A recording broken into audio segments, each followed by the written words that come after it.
No secret that money is tight for the state of New Mexico, especially for public schools.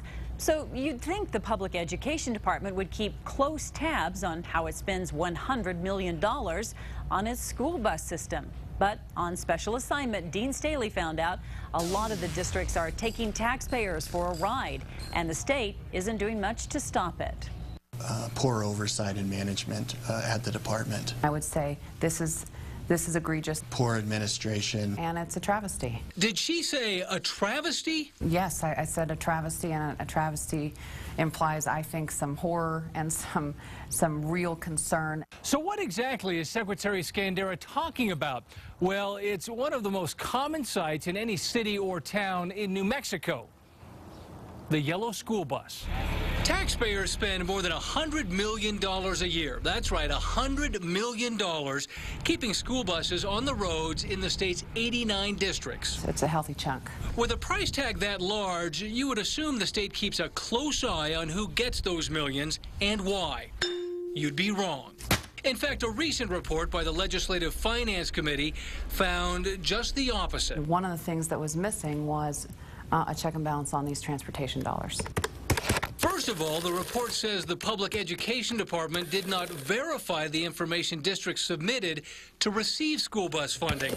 That means no one was guarding against fraud. In fact, 3 districts reported transporting more students than they even had enrolled. But even if state officials had wanted to check the data, they couldn't.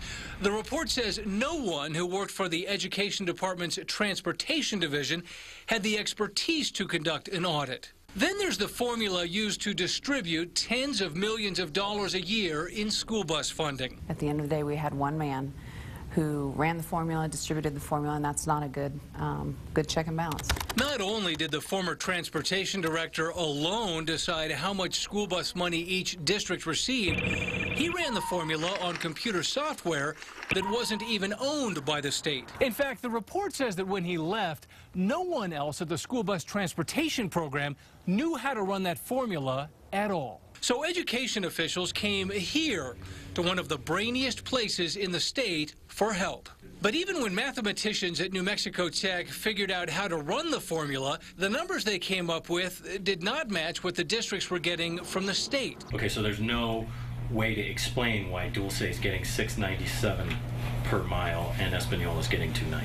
That's correct. Finally, there's the issue of the $1 million the Public Education Department spent on more than 2,300 GPS units to track school buses. It was a major procurement that raised a lot of red flags. The largest red flag? A Transportation Division employee on the committee that decided which GPS company the state should do business with. Only weeks after the contract was awarded to Zonar Systems of Seattle, that employee went to work for the company as its New Mexico representative.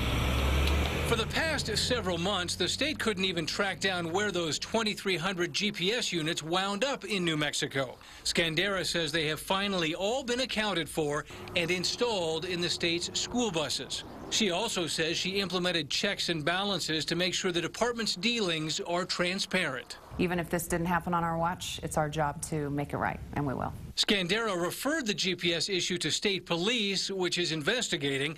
In addition, Attorney General Gary King is looking into the entire school bus funding department. On special assignment, Dean Staley, KRQE News 13. The GPS units are supposed to help the Education Department track ridership and mileage in each school district. Now, a similar legislative report back in 1993 outlined many of the same issues with school bus funding, but nobody ever bothered to fix that problems at the PED.